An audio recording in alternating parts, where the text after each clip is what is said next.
እግዚአብሔር ይመስገን ዛሬ ደግሞ ጌታ ይሄን እድል ሰጥቶናል። ከእግዚአብሔር ቃል ደግሞ እንደገና እግዚአብሔር መንፈስ ያስተምረናል።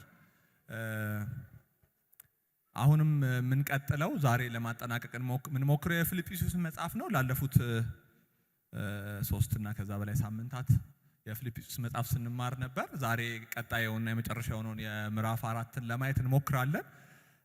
አንድ ቃል ከፊልጵስዩስ ምዕራፍ 4 ላይ ያነብና ከዛ እንጸልያለን። ፊልጵስዩስ ምዕራፍ 4 ቁጥር 4 በጌታ ስም እንደዚህ አነባለሁ። ሁልጊዜ በጌታ ደስ ይበላችሁ፣ ደግሜ እላለሁ ደስ ይበላችሁ። ገርነታችሁ በሁሉ ዘንድ የታወቀ ይሁን፣ ጌታ ቅርብ ነው። በነገር ሁሉ በጸሎትና በምልጃ ከምስጋና ጋር ልመናችሁን በእግዚአብሔር ፊት አስታውቁ እንጂ ስለማንኛውም ነገር አትጨነቁ። ከማስተዋል በላይ የሆነው የእግዚአብሔር ሰላም ልባችሁንና ሐሳባችሁን በክርስቶስ ኢየሱስ ይጠብቃል ይላል። እንጸልያለን። እግዚአብሔር ሆይ እናመሰግንሃለን። ጌታ ሆይ ደግሞ ከአንተ ለመስማት በፊትህ አለን። የውስጥ ልቦቻችን የውስጥ ጆሮቻችን በኢየሱስ ስም እንዲከፈቱ እንጸልያለን።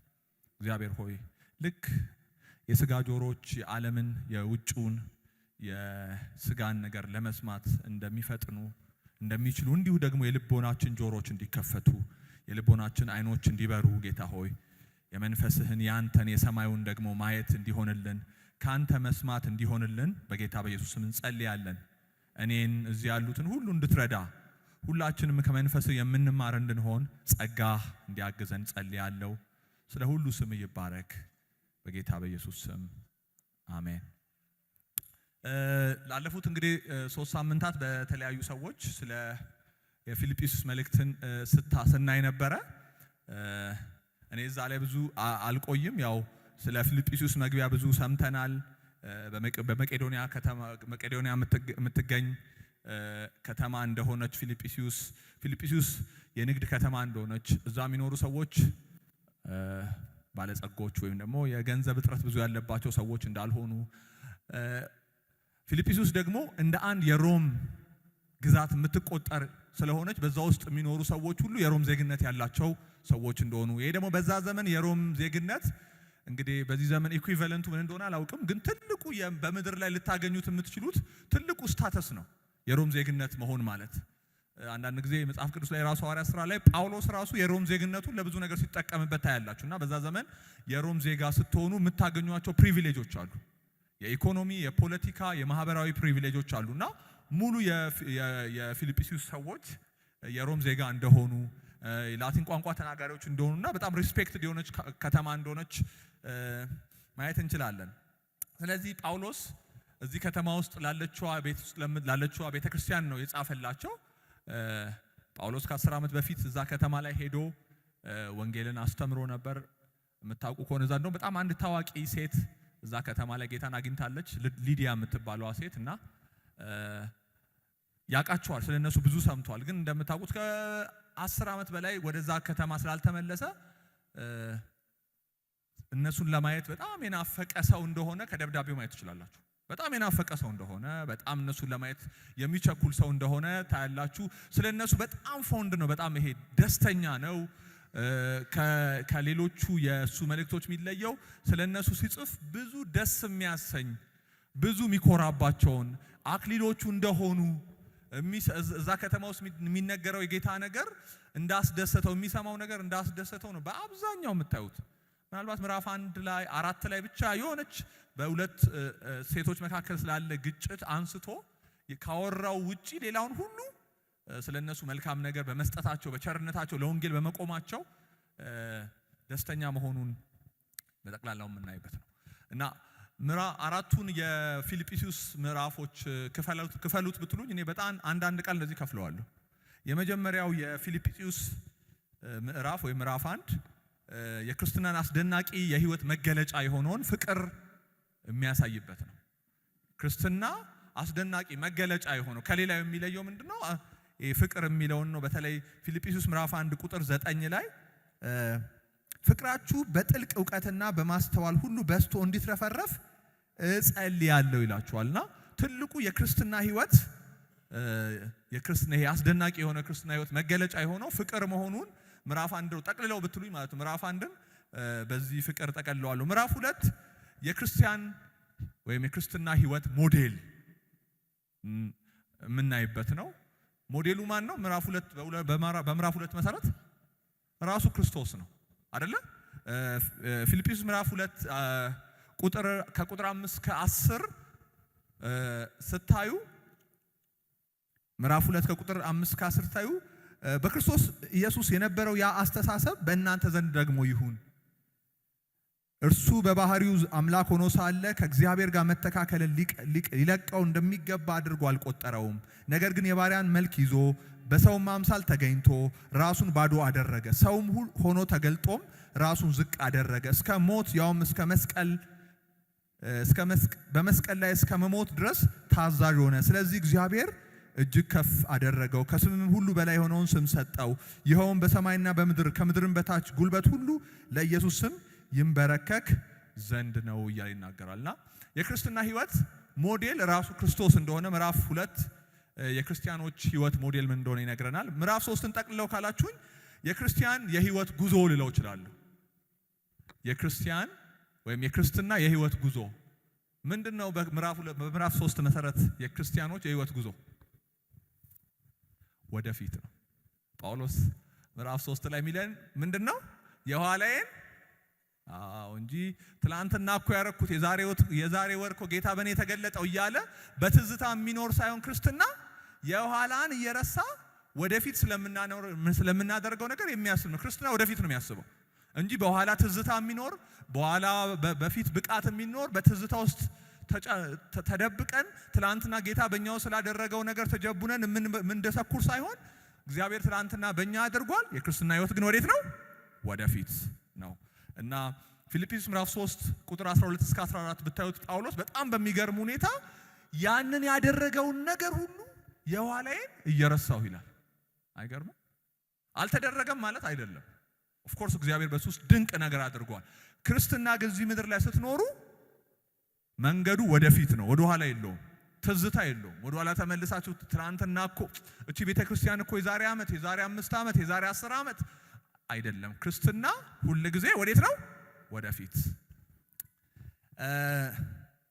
ምዕራፍ 4ን በምን ትጠቀልለዋለህ ካላችሁን ምዕራፍ 3 የክርስቲያን ህይወት ጉዞ አቅጣጫ ወደፊት ነው የሚለውን በዋናነት ያሳየናል። ምዕራፍ 4 የክርስቲያን የህይወት ማሳያ ምንድነው? እሱ ምዕራፍ 4 ምንድነው? አሁን አንብበነው ነበር። ምንድነው? ደስታ። ስለዚህ የክርስትና የህይወት ማሳያ አለው። ስለዚህ የክርስቲያን ህይወት ማሳያ ምልክቶቹ ምንድናቸው? ደስታ ነው። ስለዚህ የክርስቲያን ህይወት ምንድነው ምልክቱ ካላችሁ ደስታ ነው። ዛሬ በዋናነት ምዕራፍ 4 ላይ ይሄንን ለማየት እንሞክራለን ማለት ነው። ስለዚህ በዚህ መንገድ ጠቅለል ካደረግ ነው ምዕራፍ 4 ሲጀምር እንደዚህ ብሎ ይጀምራል። ስለዚህ ይላል አይደለ? አሁን እንዳልኳችሁ ብዙ ጊዜ የምንቸገረው መጽሐፍትን ምዕራፎችን ከፋፍለን ከሆነ የምናያቸው አንዳንዴ ይቸግረናል ሙሉ ሐሳቡን ለመረዳት። ምክንያቱም ያው የመጽሐፍ ቅዱስ ምዕራፎች ቁጥሮች የመጡት ከጊዜ በኋላ ነው። ጸሐፊዎቹ ሲጽፉት ምዕራፍ ቁጥር አልነበራቸውም። እግዚአብሔር የሰጣቸውን የልብ ሐሳብ አሰፈሩ። እኛ ለማንበብ ለማስመር ምናምን እንዲመቸን ነው ምዕራፎች ቁጥሮች የከለል ነውና ምዕራፍ 4 ስለዚህ ብሎ ነው የሚጀምረው። በእንግሊዝኛው ዜርፎር ማለት ነው። አንድ ሰውዬ ዜርፎር ብሎ ቢጀምርላችሁ ከዚህ በፊት አግኝታችሁት የማታውቁ ሰው ነው ግራ ይገባል። ምክንያቱም ዜርፎር የምንድን ነው? የሆነ ነገር ማጠቃለያ፣ መደምደሚያ፣ መሰብሰቢያ ቃል ነች አይደለ? ስለዚህ ወይም በእንግሊዝኛው ዜርፎር የምንለው ቃል። ስለዚህ ጳውሎስ ምን አስተምሮ ነው ምዕራፍ 4 ላይ ስለዚህ ያላቸው? የሆነ ነገር ብሏቸዋል ማለት ነው። ስለዚህ ብሎ ለመጠቅለል ወይም ለመሰብሰብ የፈለገው ከምዕራፍ 4 በፊት የሆነ ያወራው ነገር አለ። ምንድነው? ከፍ ብለን ምዕራፍ 3ን ለምዕራፍ 4 ስለሚጠቅመን ምዕራፍ 3ን ከፍ ብለን ነው ከቁጥር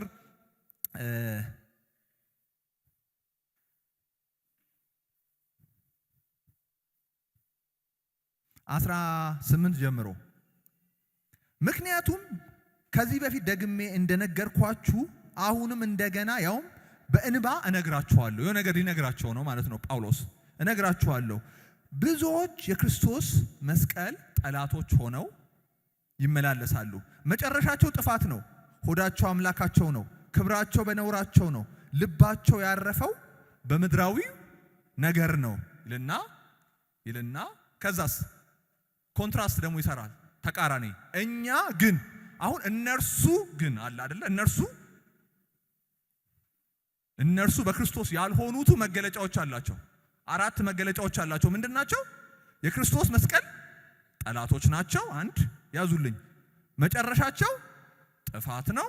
2 ሶስተኛው ሆዳቸው አምላካቸው ነው። 3 4ኛው ክብራቸው በነውራቸው ነው። 5ኛ ልባቸው ያረፈው በምድራዊው ነገር ነው። ይሄ አክቹአሊ ማጠቃለያቸው ነው። ጠቅለል ስታረጓቸው እነዛን 4 ነገሮች ልባቸው ምን ላይ ነው? ምድራዊ ነገር ላይ ነው ይላቸዋል። ከዛ ግን እኛ ግን ደግሞ ብሎ ለዚህ ቀጥተኛ የሆነ የምንድነው ሚረር ኢሜጅ ተቃራኒውን ያሳየናል። እኛ ግን ይልና አንደኛ ሚላል ሀገራችን እነሱ ምንድን ነበር ሀገራቸው? ልባቸው የት ነው አለ? በምድር ነው። እኛ ሀገራችን በሰማይ ነው። 2 ክርስቶስን በናፍቆት የምንጠብቅ ነን። 3 ስጋችን ክቡር የሆነውን የክርስቶስን ስጋ ለመምሰል ይለወጣል። አያችሁ፣ እነሱ ትኩረታቸው ያሁን ላይ ነው፣ ያላቸው ላይ ነው፣ ምድራዊው ነገር ላይ ነው። ስለዚህ የሚመኩት የሚኮሩት የሚናገሩት ስለ አሁን ስላላቸው ነገር ነው። እኛ ግን ይልና ግን እኛ ምንድነው? ሀገራችን በሰማይ ነው። ይሄ ባይዞ ለፊልጵስዩስ ሰዎች ከባድ ንግግር ነው። ቅድም እንዳልኳቸው የፊልጵስዩስ ሰዎች ሮማውያን ናቸው። the highest form of citizenship በምድር ላይ ያላቸው ሰዎች ናቸው። የመጨረሻው የምድራዊ የዜግነት ክብር ላይ ያሉ ሰዎች ናቸው። እና እስቲል እነሱን ግን አይ የመጨረሻ ተስፋችሁ ሮማዊ መሆን አይደለም ይላቸዋል። ሀገራችን ለአንድ ሮማዊ ምጻተኛ ናችሁ ማለት በጣም ከባድ ነው ብሎ መንገር። ኤኒዌይስ ጳውሎስ ግን ለነሱ ምንድነው የሚላቸው? እኛ ግን ሀገራችን በሰማይ ነው። አዎ ሮማውያን ናችሁ። አዎ ትልቁ በምድር ትልቁ ስታተስ አላችሁ። አዎ ትልቅ ክብር የሚገባው ዜግነት አላችሁ። አዎ ከምድር ካሉ ሰዎች ይልቅ ፕሪቪሌጅድ ናችሁ ሮማውያን በመሆናችሁ። ግን ሀገራችን በሰማይ ነው። ሀገራችን በሰማይ ነው። ክርስቶስን በናፍቆት የምንጠብቅ ነን። አያችሁ፣ አሁን ያላቸው ላይ እንዲረኩ ሳይሆን ክርስቶስን በናፍቆት የምንጠብቅ ነን። ስጋችን ክቡር የሆነውን የክርስቶስን ስጋ ለመልበስ ይለወጣል። አሁን ያለው ስጋችሁ ባይዘ እነዛን ሰዎች አይታችሁ ይሄን ስታዩ ነው ግራ የሚላችሁ። እነዚህ ሁላችሁ ምድራዊ ሆዳቸው አምላካቸው ነው፣ ክብራቸው በነውራቸው ነው። ከዛ ልባቸው ያረፈው ምድራዊው ነገር ላይ ነው። በቃ ህይወታቸው ሁሉ የሚያጠነጥነው ምድር ስለሚደረገው ነገር ነው። ምድር ላይ ስለሚያገኙ ስልጣን፣ ስለሚያገኙ ገንዘብ፣ በምድር ላይ ስለሚኖራቸው ክብርና ዝና ምናምን እንትናቸው ሌጋሲያቸው ሁሉ ምድር ላይ እንዲቀር የሚፈልጉ ሰዎች ናቸው። እኛ ግን ብሎ ይህንን ተነጻጻሪ ነገር ይነግራቸውና ከዛ ምን ይላቸዋል? ይሄን ከነገራቸው በኋላ ነው ስለዚህ የሚለውን ቃል የሚያመጣው። እንደዚህ አይነት ሰዎች ስለሆናችሁ ማለት ነው። ምን ስለሆናችሁ? አገራችሁ በሰማይ ስለሆነ፣ አንድ ክርስቶስን በናፍቆት የምትጠብቁ ስለሆናችሁ፣ ይሄ በምድር ያለው ስጋችሁ ምንም አይነት ልብስ ብታለብሱት፣ ምንም ቢያምርባችሁ፣ እንደምታውቁት ሮማውያን የተለየ ከሌላው ሰዎች የተለየ ልብስ የመልበስ መብት አላቸው። የሮማዊ መገለጫ የሆነ ልብስ ነው የሚለብሱት። ግን ምንም አይነት ልብስ ብትለብሱ ይሄ የሚበሰብስ የሚሞት የወደቀ ስጋ ነው። ምንናፍቀው አለ በክርስቶስ በኩል የሆነውን አዲሱን ስጋ ምንለብስነን። ይሄንን ለሚናፍቁ ሰዎች ነው ባይዞ ምዕራፍ 4 የተጻፈላችሁ። አሁን ችግሩ ዘለን በጌታ ደስ ይበላችሁ ጋር መሄድ አንችልም። መጀመሪያ በጌታ ደስ ይበላችሁ ከማለቱ በፊት የማይንድ ሴት ለውጥ ማድረግ አለባችሁ። ሮማዊ ነኝ እያላችሁ ነገ አንድ የሮም መንግስት መጥቶ ነገር ሲያረጋችሁ ደስ ይበላችሁ ልትሉ አትችሉም። መጀመሪያ የአስተሳሰብ ለውጥ ማድረግ አለባችሁ። የምታስቡት መለወጥ አለባችሁ ብሎ ከነገራቸው በኋላ ስለዚህ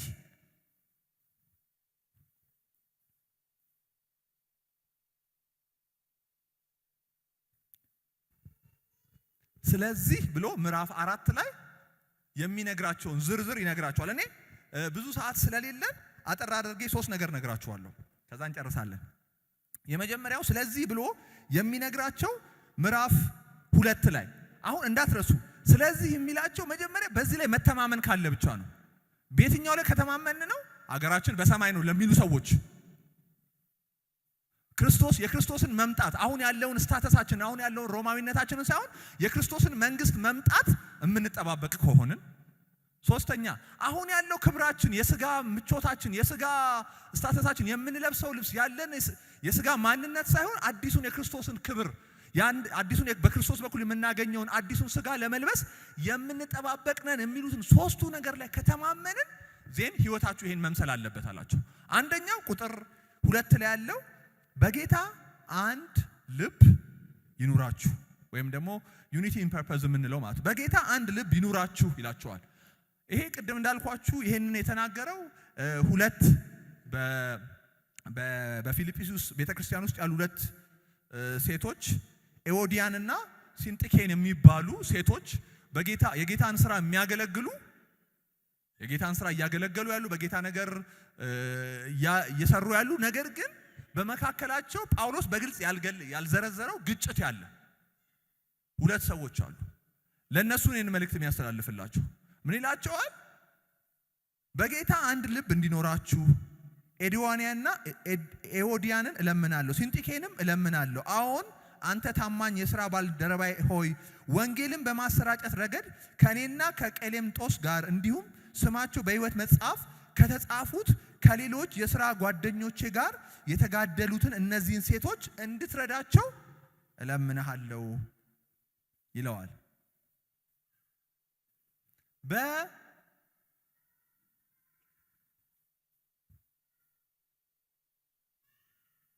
አንድ ልብ ይኑራችሁ። እነዚህ 2 ሴቶች ምን እያላቸው ነው? አንድ ልብ ይኑራችሁ። ምክንያቱም ስማችሁ በሕይወት መዝገብ የተጻፈ ሰዎች ስለሆናችሁ። ይሄን ነው አይዞ ጳውሎስ የሚላቸው። በሕይወት መዝገብ ስማችሁ የተጻፈ ሰዎች ስለሆናችሁ አንድ ልብ ይኑራችሁ። የምትሰሩት ለአንድ መንግስት ነው የምትሰሩት ለአንድ መንግስት ስለሆነ ዩኒቲ ኦፍ ፐርፐዝ ሊኖራችሁ ይገባል ብሎ ጳውሎስ ቁጥር 2 እስከ ቁጥር 2 እና ቁጥር 3ን ዝርዝር አድርጎ ይገልጽላቸዋል። ይሄ አስተሳሰብ ትዝ ይላችሁ እንደሆነ ሉቃስ 10 ላይ ይመስለኛል፣ ሉቃስ 10:20 አካባቢ ይመስለኛል ደቀ መዛሙርት መናፍስትን አውጥተው ሲመጡና በዛ መደሰታቸውን ለኢየሱስ ክርስቶስ ሲነግሩት ኢየሱስ ምንድነው የመለሰላቸው? አንድ ነገር አለች። አጋንንትና መናፍስት ስለወጣላችሁ በሱ ደስ አይበላችሁ፣ ነገር ግን ስማችሁ በሕይወት መዝገብ ላይ ስለተጻፈ በዛ ደስ ይበላችሁ አላቸው። አያችሁ፣ ስማችሁ በሕይወት መዝገብ ላይ ስለተጻፈ በዛ ደስ ይበላችሁ። ሌላ በምታደርጉት አክቲቪቲ አይደለም። እነዚህ 2 ሴቶች ባይዘው በአክቲቪቲ ነው የተጋጩት። ምናልባት አንዷ በዚህ መንገድ መሄድ አለብን ስትል ይሄኛው ነው አዋጩ መንገድ ሊሆን ይችላል። ጳውሎስ አንተ ነህ ልክ አንቺ ነሽ ልክ አላለም። ጳውሎስ ትኩረት ያደረገው ወደ ዋናው ነገር ነው። ሁለታችሁም ስትራቴጂ አጋጭቷችሁ ሊሆን ይችላል። የመንገድ አካሄድ፣ የወንጌል አካሄድ አጋጭቷችሁ ሊሆን ይችላል። ዋናውን ነገር ግን ዋና አድርጉ። ደስታችሁ አያችሁ፣ እነዚህ ሰዎች በመቃቀር ደስታ እየራቃቸው ነበር። ደስታችሁ በሕይወት መዝገብ ስለተጻፋችሁ ነው። ሁለታችሁም ስማችሁ በሕይወት መዝገብ ተጽፏል። ስለዚህ እሱ ላይ ትኩረት አድርጉ። የስትራቴጂ መለያየታችሁ የሕይወት መለያየት ሊያመጣባችሁ አይገባም እያለ ጳውሎስ ይነግራቸዋል። ስለዚህ የመጀመሪያው የሚመክራቸው ስለዚህ ብሎ የሚመክራቸው ምክር ምንድነው?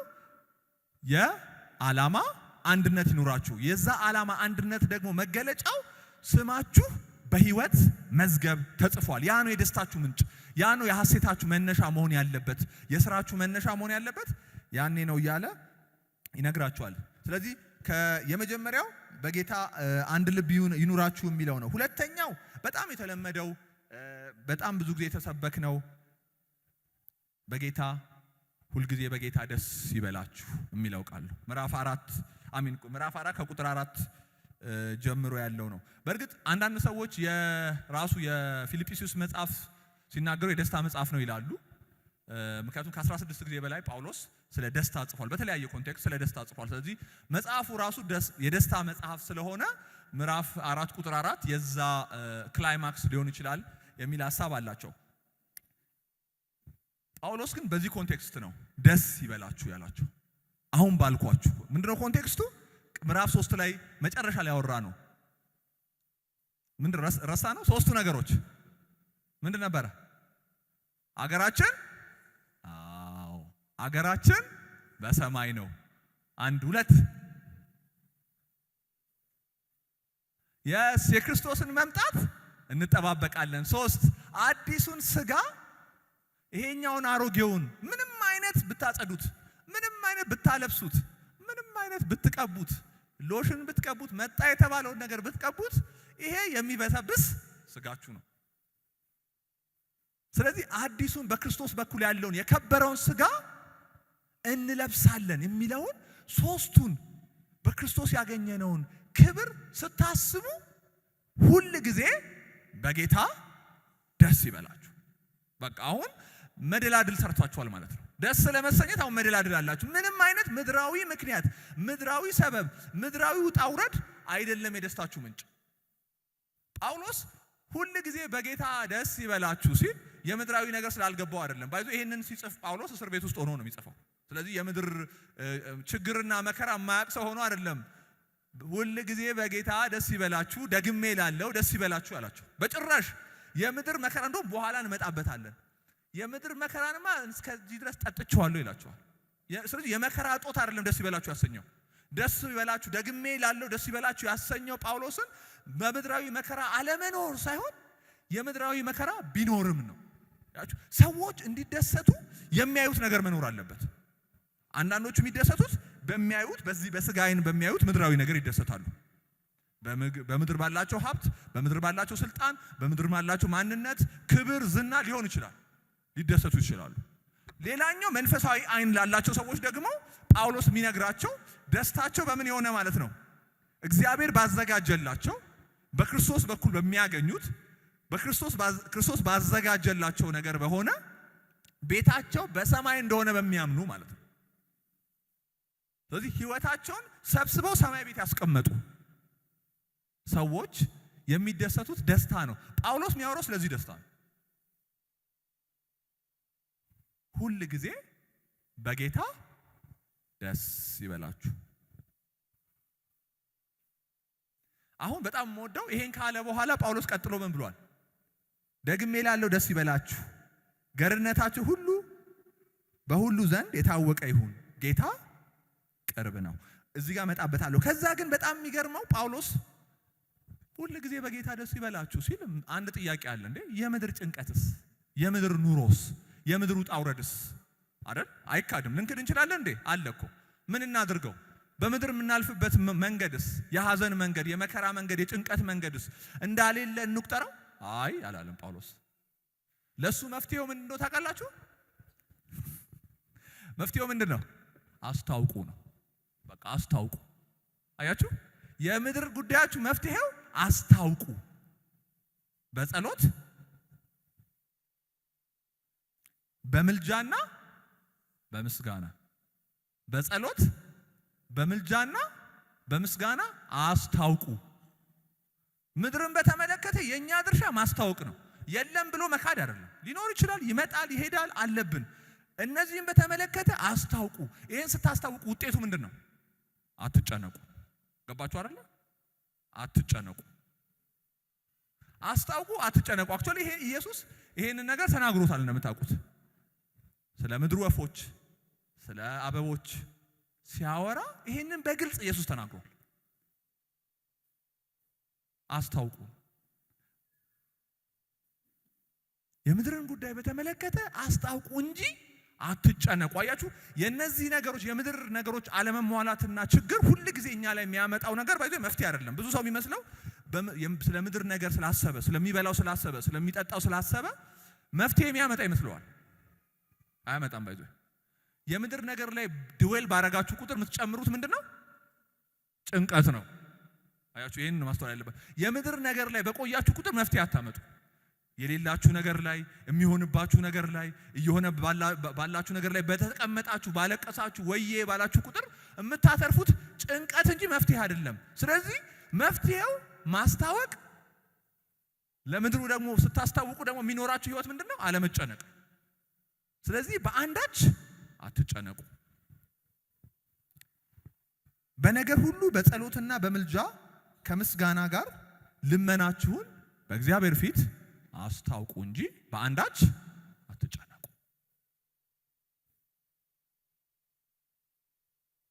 ይሄን የሚጽፈው ሰው ጳውሎስ ስለሆነ ባይዞ ደስ ይለኛል።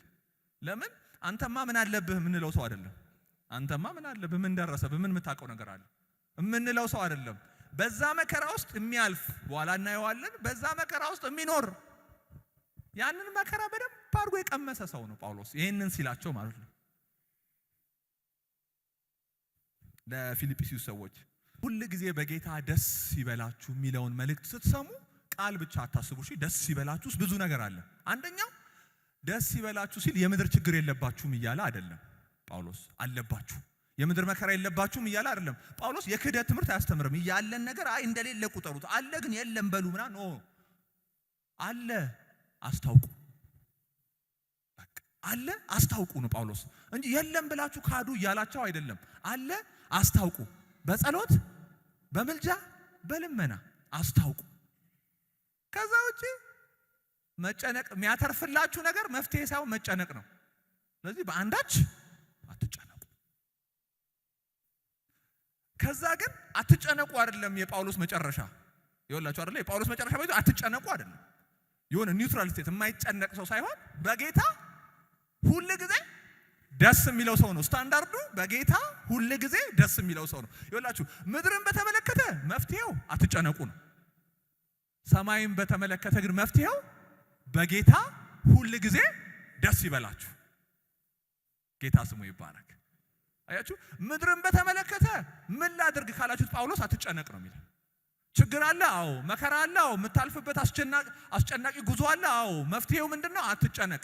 እንዴት ነው አትጨነቀው? አስታውቅ፣ ለጌታ አስታውቅ፣ ጸልይ፣ ለምን፣ አሳስብ። በቃ ይሄ ነው መፍትሄው። ምድርን በተመለከተ እዛ ጋር ልቁም አያትቁም፣ እሱ የክርስቲያን ስታንዳርድ አይደለም። ከዛ አለፍ በጌታ ሁል ጊዜ ደስ ይበል። ለምን? አንተ ሀገር ቤት ነው። ይሄ ማለት እኮ በምድር ያለው ነገር ባይሳካም፣ የፈለከው ነገር ባይሆንም፣ የጠየቅከው ነገር መልስ ባያገኝም ሀገር ቤት ነው፣ በሰማይ ነው። ሀገሩ በሰማይ የሆነ ሰው የምድር ኑሮ ጊዜያዊ እንደሆነ ያውቃል። የደስታው ምንጭ የምድሩ ነገር እንዳልሆነ ያውቃል። ስለዚህ ብዙ ይሄን ያህል አይጨነቅም ምድር ላይ ምናምን። አንድ ጊዜ የሆነ ኢቨንት ላይ ኔዘርላንድስ ኤምባሲ ነበረ። ያን የኢትዮ ኤርትራ ጦርነት ጊዜ የሆነ ጉዳይ ገጥሞኝ ሄድኩኝ ኔዘርላንድስ ኤምባሲ እና ከዛ አምባሳደሩ ነበር። ኢቨንቱ ሌላ ጉዳይ ነው እና ቁጭ ብለን ሁላችንም እናወራለን እና ያ ወቅቱ በጣም ቴንስ ነበረ። ጦርነት ወቅት ኢትዮጵያ ውስጥ ስለነበር ቴንስ ነው እና ሁሉም ሰው የሆነ ፊቱ ላይ ታዩትበታላችሁ የሆነ ጭግግ ብለዋል። ያው ናቹራል ስለሆነ ዘኦንሊ ደስ የሚለው ሰው ደስ ብሎት የሚቀልደው ሰውዬ የኔዘርላንድስ አምባሳደር ብቻ ነው። ገብቷችኋል? በቃ ይቀልዳል። ብዙ ሰው አይስቅም፣ ይቀልዳል፣ የሆነ ነገር ያወራል ምናምን። ሂስ ትራይንግ ቱ ቺር አስ አፕ። ሁላችንም የሆነ የለም እንድንስቅ የሆነ ለማድረግ እየሞከረ ነውና ቁጭ ብዬ እያሰብኩት ነበረ። ይሄ ሰውዬ ባይዞ የሚጨነቅ የሚስቀው ብዙ ፈታ የሚለው አንድ ነገር ስለገባው ነው። አገሩ ኢትዮጵያ አይደለችም። ገባችሁ አይደለ? ቢመጣ መጨረሻ ላይ ፒክ አድርጋ የምትወስደው አንድ ሀገር አለች። ስለዚህ በኢትዮጵያ ጉዳይ ላይ ከሆነ ከልኩ ያለፈ ጭንቀት የለበትም፣ አይመለከተውም። ገባችሁ አይደለ? አለ እኮ እዚያ ከኛ ጋር ነው የሚበላው፣ ከኛ ጋር የሚጠጣው፣ ከኛ ጋር እያወራ ነው። ኢትዮጵያ ውስጥ ነው ያለው፣ ልቡ ግን ኢትዮጵያ አይደለም ያለው። ስለዚህ ፊቱ ላይ ታውቁበታላችሁ። ወደ 10 ምናምን ሰዎች ነው ያለነው። ሁላችንም ፊታችን ጭግግ ብሎ ብቻውን ይቀልዳል፣ ይስቃል። ጠጡ እንጂ ብሉ እንጂ ምን እያደረጋችሁ ነው? የሆነ ነገር ይላል፣ የሆነ የራሱን ስቶሪ ያወራል ምናምን። ሂስ ትራይንግ ከዛ እኔ ቁጭ ብዬ ምን አለብህ አንተ እለዋለሁ። እውነቴን እኮ ሀገሩ ኢትዮጵያ አይደለችም። አያችሁ፣ ልባችሁን ካልቀየራችሁ አትጨነቁ ብቻውን መፍትሄ አይደለም። ይሄ ሰውዬ እኛን 10 አትጨነቁ ቢለን እንዴት ነው ማንጨነቀው ነው? አያችሁ። ስለዚህ ልባችሁን መቀየር አለባችሁ። ሀገራችሁ በሰማይ ነው። በቃ ይሄ ሲገባን ብቻ ነው እውነተኛ የሆነ የጌታ ደስታ ውስጣችን የሚመጣው። ሀገራችን በሰማይ ነው። የክርስቶስን መምጣት የምንጠብቅ ነን። ይሄ ስጋችን አሁን መከራየው፣ ተራብኩኝ፣ ተጠማሁኝ፣ ተጎዳሁኝ የሚለው ስጋ በክብር ስጋ በክርስቶስ አካል እንደሚለወጥ የምናምን ሰዎች ነው እውነተኛ ክርስቲያን የጌታ ደስታ ሊኖረን የምንችለው። ስለዚህ ጳውሎስ በጌታ ደስ ይበላችሁ፣ ደገምኩት፣ በጌታ ደስ ይበላችሁ የሚላቸው ይሄንን እንድታስቡ ነው እንጂ ጳውሎስ ዲሉዥናል ሰው የሆነ ነገር የማይገባው ሰው ምድር ላይ የሚፈጠረው ነገር ያልገባው ሰው ስለሆነ አይደለም። አገር ቀይሩ ነው እያለ ያለው። አገር ቀይሩ። ሌላው እዚህ ጋር በጣም የሚገርመኝ እንደዚህ አይነት ሀገር የቀየሩ ሰዎች ባይዘው መገለጫቸውን ይነግራቸዋል። አንደኛው ገርነታችሁ ለሰው ሁሉ ይታወቅ፣ ጌታ ቅርብ ነው ይላቸዋል። ይወላችሁ ገርነታችሁ ለሰው ሁሉ ይታወቅ። ባይዘው አገሩ በሰማይ የሆነ ሰው ነው ገርነቱ ለሰው የሚታወቀው። ገርነት ማለት ምን ማለት መሰላችሁ? አሮ ነው በአማርኛ እንደው አንድ አቻ ትርጉም ይገኝለት እንደሆነ አላውቅም። ገርነት በጌታ ደስ የመሰኘት፣ ይሄ ለሰው ሁሉ የሚታይ ለሰው ሁሉ የሚገለጥ ገርነት በጌታ ደስ የመሰኘት ውጤት ነው። ምን ማለት መሰላችሁ? በራስም ሆነ በሌሎች ድካም ብዙ ድዌል አለማድረግ ማለት ነው። ለሰዎችን ለመኮነን፣ ሰዎችን ለመናገር የማይቸኩል፣ ሰዎችን ለመናገር የማይቸኩል፣ ከራሱ ይልቅ ግድ የለም እያወቀ መብት እያለው ግድ የለም ቅደም የሚል ሰው ማለት ነው።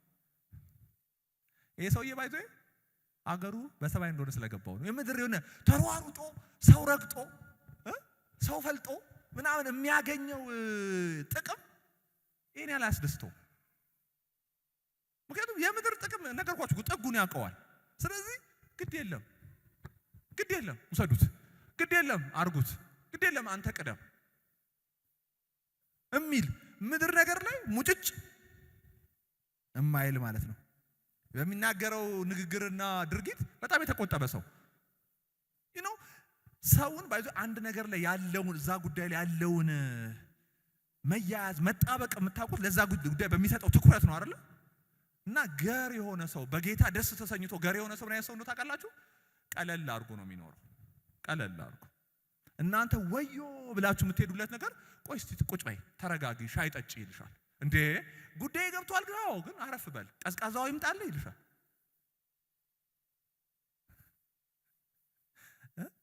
ምን ልታረግ ነው? እንደዚህ ከሆነ ልንጠፋ ነው ልናንተልን ነው ስትዩ ቆይ ግድ የለም።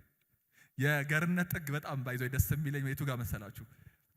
ኢየሱስ ትዝ ይላችሁ እንደሆነ በውሃ ተሻገሩ ብሏቸው እሱ በጀልባ ውስጥ ምን ብሎ ነበር ይላል? ምን ብሎ ነበር? ተኝቶ ነበርና ከዛ ደቀ መዛሙርቱ በመሃል ማዕበል ሲመጣ ያልሞከሩት ነገር የለም። ከዛ መጨረሻ ላይ ጌታ ሆይ ስንጠፋ አይገድህምን ብለው ቀሰቀሱት ይላል። ያ ማለት ነው ባይዞ ልክ የገርነት ጥግ ማለት እሱ ማለት ነው። የትኛውም ነገር ይሄን ያህል ብዙ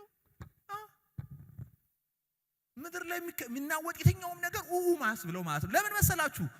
የያዘውን ስለሚያውቅ የሆነ የበለጠውን ያውቀዋል፣ ያለፈውን ያውቀዋል፣ የሰማዩን ያውቀዋል። ስለዚህ ምንም ምድር ላይ የሚተራመሰው የትኛውም ነገር ብዙም አይደለም። እና ገር ሰዎች ጋር ስትሄዱ እናንተ ራሳችሁ አብራችሁ ትረጋጋላችሁ። እነሱ ጋር ስትሄዱ ለምንም ነገር ሲቸኩሉ አታዩም፣ ለምንም ነገር ሰፍ ሲሉ አታዩቸውም። ይሄ ባይዘ እውነተኛ የሆነ በጌታ የሆነ ደስታ ውስጥ ያሉ ሰዎች ናቸው። ጌታ ስሙ ይባላል። ለዚህ ነው ገርነታችሁ ለሰው ሁሉ ይታወቃላችሁ። በዚህ ነው ሰው የሚያውቃችሁ። ደስተኛ መሆን በብዙ በመሳቅ ብዙ በመቀለድ ብዙ በእንትን በማለት ጥርሳችሁን 32 ጥርሳችሁን በማሳየት አይደለም የሚገለጠው። ገር በመሆን ነው፣ በተግባር ነው የሚገለጠው። ሰዎች ብዙ ጥፋት እኮ አጥፍተዋል፣ እንደዚህ እኮ ሆነዋል፣ እንዲህ እኮ አድርገዋል ሲባል ግድ የለም ቀስ በሉ እንለፋቸው እስቲ የሚል ልብ ያለው ሰው ልበ ሰፊ ሰው ማለት ነው። ሳያውቀው ቀርቶ ሳይሆን እያወቀ ልበ ሰፊ የሆነን ሰው ይነግረናል። ለምን ካላችሁኝ ይላል መጨረሻ ላይ ጌታ ቅርብ ነው። አያችሁ እኛ የምናወራው ነገር ላማለኝ በሰማይ አይነት አይደለም። ሰዎች እንደሚሉት የሆነ የማይታይ የማይዳሰስ ግራ የገባው ሩቅ ያለ ነገር አይደለም እያወራን ያለ ነው። ጌታ ምንድነው? ቅርብ ነው። የምናወራው ነገር የሚዳሰስ ነው፣ የሚያዝ ነው፣ የሚጨበጥ ነው፣ የሚሆን ነው፣ የምናገኘው ነው። ጌታ ቅርብ ነው። የምናወራው ነገር የሆነ ምናባዊ ምን እንትን ውስጥ የቲዮሪ ዓለም ውስጥ ያለ ሳይሆን የምንይዘው የምንጨብጠው የሚኖር ኑሮ ነው። ጌታ ቅርብ ነው፣ አጠገባችሁ ነው። የምታደርጉት ነገር ሁሉ ጌታ እያየው ነው፣ እያስተዋለው ነው። የሆነ በሩቅ ያየኝ ይሆን የሚባልበት አይደለም። ጌታ ቅርብ ነው። ጌታ ስሙ ይባረክ። ይሄንን ብዬ ጨርሳለሁ። ሶስተኛው ሁለት ነገር እስካሁን አውርተናል። አንደኛው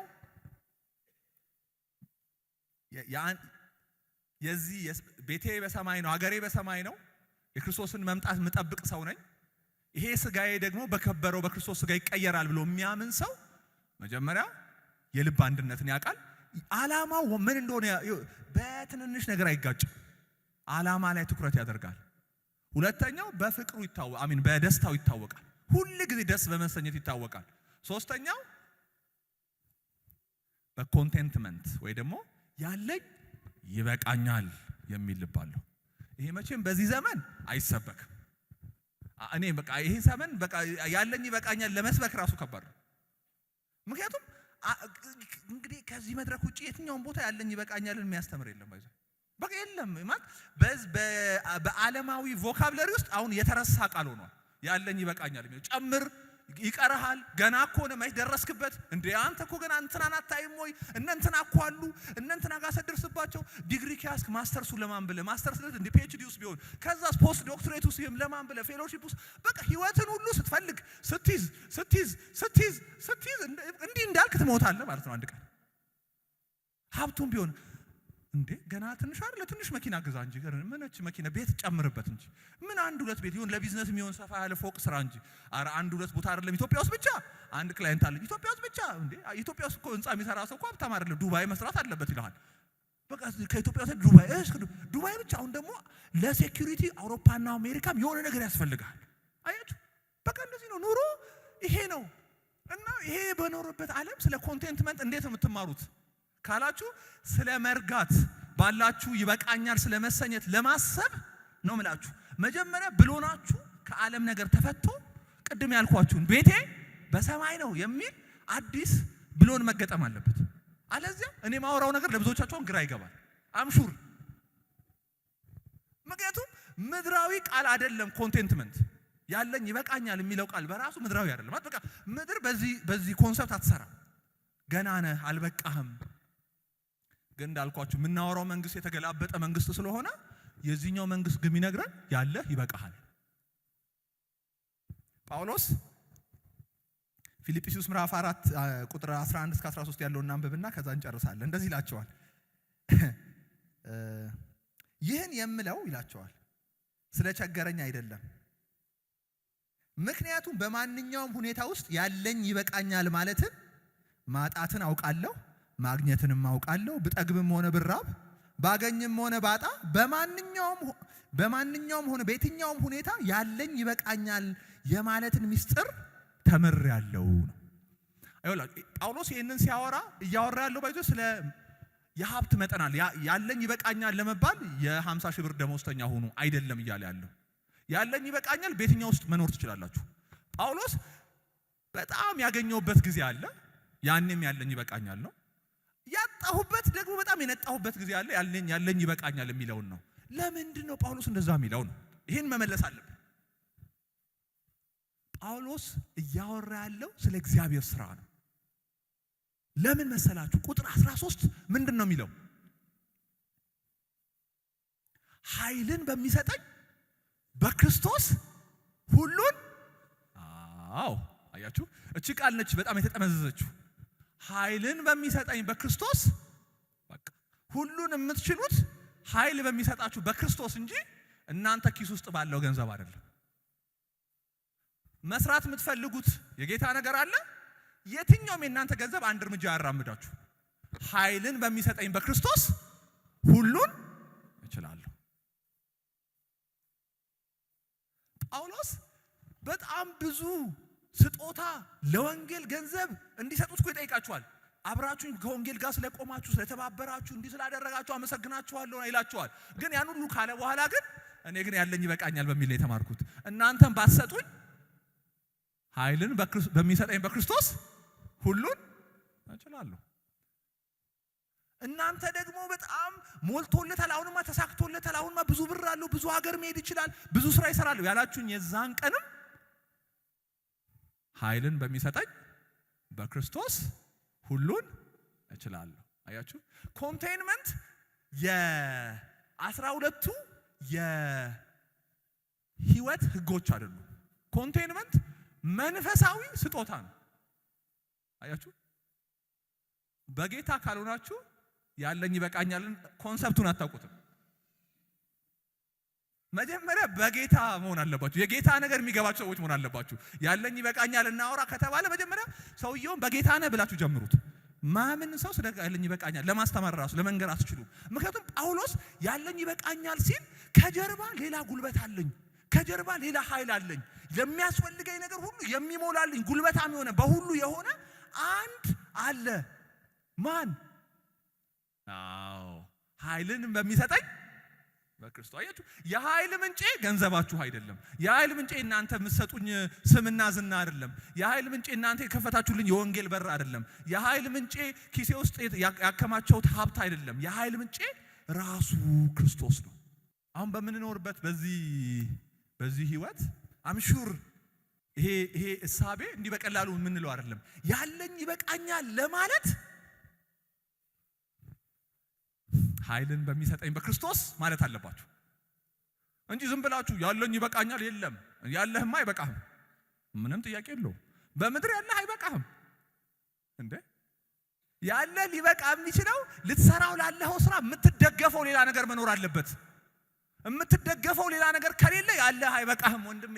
ሰው እኮ ሚሊዮነር ሆኖ ቢሊዮነር መሆን የሚፈልገው አንድ መኪና ሲይዝ 3 መኪና የሚያስፈልገው አንድ ቤት ሲገዛ ሌላ 4 መጨመር የሚፈልገው በዚህ ከደሃ ሲቦጭ ከዚህ ከሀብታም ሲወስድ ከዚህ ምናምን ሲያደርግ የሚውለው እኮ ከጀርባው የሚመካበት ኃይልን በሚሰጠኝ የሚለው ነገር ስለሌለው ነው።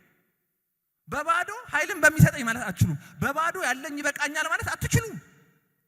ያለኝ ይበቃኛል መደገፊያው የኋላ ታኮ ኃይልን በሚሰጠኝ በክርስቶስ ነው። ኃይልን በሚሰጠኝ በክርስቶስ ከሌለበት ያለኝ ይበቃኛል የሚለው ባዶ ንግግር ነው።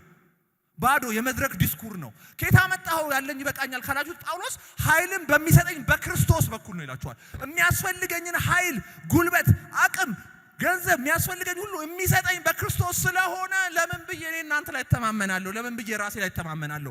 ምንም ነገር ይኑረኝ እግዚአብሔር ሊያደርግልኝ በእግዚአብሔር መንግስት ውስጥ ላደርገው የተገባውን ነገር ሳላደርግ አልመለስም። የትኛውም የምድር እጦትና ማግኘት ወደፊትም አይወስደኝም፣ ወደ ኋላም አይጎትተኝም። ለምን? ኃይልን በሚሰጠኝ በክርስቶስ ሁሉን ማድረግ እችላለሁ። ስለዚህ ከዚህ በኋላ ያለኝ ይበቃኛል የሚለውን ህይወት ስታስቡ ሁሌ ከጀርባችሁ የምትተማመኑበት ክርስቶስ ኖሮ ነው ወይ ብላችሁ ጠይቁ ራሳችሁ። ከጀርባ የምትተማመኑበት ኃይልን የሚሰጣችሁን ክርስቶስ ከሌለ ያለኝ ይበቃኛል ሴንስ አይሰጥም። ብዙ ያስፈልግሃል። ምክንያቱም በዛ ታኮ ጀርባ ከጀርባ ባለው የክርስቶስ ኃይል ጀርባ የምትደግፉት ገንዘባችሁን፣ ስልጣናችሁን፣ ብሔራችሁን፣ ስማችሁን፣ ዝናችሁን፣ ክብራችሁን መሆን አለበት። አያችሁ፣ ጳውሎስ ግን ይህንን አይደለም የሚያደርገው። ያለኝ ይበቃኛል። ለምን? ላደርግ የሚያስፈልገኝን ሁሉ የማደርገው ኃይልን በሚሰጠኝ በክርስቶስ ኢየሱስ ነው። ጌታ ስሙ ይባረክ። በእውነት ቤተክርስቲያን ይህንን ልባችን ውስጥ እንድናስገባ ያስፈልጋል። ላይፍ ኦፍ ኮንቴንመንት ባይ ዘ ወይ ከክርስቶስ የሚገኝ ቅድም እንዳልነው ከክርስቶስ ህይወት የሚገኝ ፍሬ ነው። ይህ ሰውዬ ደስ ሲል በቃ ያለኝ ይበቃኛል ይላል። ኖ በግል የምታገኙት ፍሬ አይደለም ወንድሜ። በስጋ ይሄ ፍሬ አይመጣም። በምንም ተአምር ሰው በቃኝ ሊል አይችልም። እንደዛ ዋየር አልተደረግንም። ኦንሊ እሱ ሊሆን የሚችለው አንድ ብሎን ተነቅላ ሌላ ብሎን መግባት አለባት። እሱም ምን የሚባል ብሎን ነው? ኃይልን በሚሰጠኝ በክርስቶስ። ኃይልን በሚሰጠኝ በክርስቶስ ከሆነ የምትኖሩት መሬት ላይ የሚሆን የምትኖሩት ፎቅ ላይ የሚሆን ያላችሁ አንድ ብርም ይሁን ያላችሁ 1 ቢሊዮን ብርም ቢሆን ያላችሁ የምትሄዱት በእግርም ይሁን የምትሄዱት በግል አውሮፕላንም ይሁን ምንም ለውጥ የለውም። ያለኝ ይበቃኛል የሚወሰነው ኃይልን በሚሰጠኝ በክርስቶስ ነው። ስለዚህ ኪሳችሁ ያለው ገንዘብ፣ አካውንታችሁ ውስጥ ያለው ብር፣ ቤታችሁ የደራደራችሁት መኪና፣ ያኖረኛል የምትሉት ፎቅ ኃይልን አይሰጣችሁ። እኔ ፎቅ አይኑራችሁ እያልኩ አይደለም፣ ቤት አይኑራችሁ እያልኩ አይደለም። ኃይልን የሚሰጣችሁ ግን እሱ የሆነ ቀን ችግር ውስጥ ናችሁ። ኃይልን የሚሰጣችሁ እሱ እንደሆነ ያሰባችሁ ቀን ለመኖራችሁ፣ ለመንቀሳቀሳችሁ፣ ለመስራታችሁ፣ ለመውጣታችሁ፣ ለመግባታችሁ ምክንያቱ የሰራችሁት፣ ያከማቻችሁት፣ የሰበሰባችሁት ያ ሀብት እንደሆነ ያሰባችሁ ቀን ያኔ ነው ማብቂያችሁ። እንደ ጳውሎስ ግን አግኝቻለሁ፣ አጥቻለሁ፣ ተሳክቶልኛል፣ ያልተሳካልኝ ጊዜ አለ፣ አትርፌያለሁ፣ ከስሬያለሁ፣ በነፃነት ወንጌልን አገልግያለሁ፣ አሁን ደግሞ ታስሬያለሁ። ነገር ግን ያለኝ ይበቃኛል የሚለውን ተምሬያለሁ። ለምን? ኃይልን በሚሰጠኝ በክርስቶስ። ጌታ ስሙ ይባረክ። ኃይልን በሚሰጠኝ በክርስቶስ። ስለዚህ ኢምፒቲ የሆነ ባዶ የሆነ ራስን መግዛት ላይፍ ኦፍ ኮንቴንመንት የምንለው ወይም ደግሞ ያለኝ ይበቃኛል ማለትን በባዶ ላስተምራችሁ አልችልም። በባዶ ይሄ አይመጣም። ያለኝ እውነተኛ የሆነ ያለኝ ይበቃኛል ህይወት የሚጀምረው ኃይልን በሚሰጠኝ በክርስቶስ። እሱን ከጀርባችሁ ካደረጋችሁ፣ እሱን የህይወታችሁ ምንጭ ካደረጋችሁ፣ የማትረፋችሁ፣ የማግኘታችሁ፣ የመስራታችሁ፣ የመሄዳችሁ ምንጭ ኃይልን በሚሰጠኝ በክርስቶስ ከሆነ ህይወታችሁ ያለኝ ይበቃኛል፣ ያለኝ ይበቃኛል።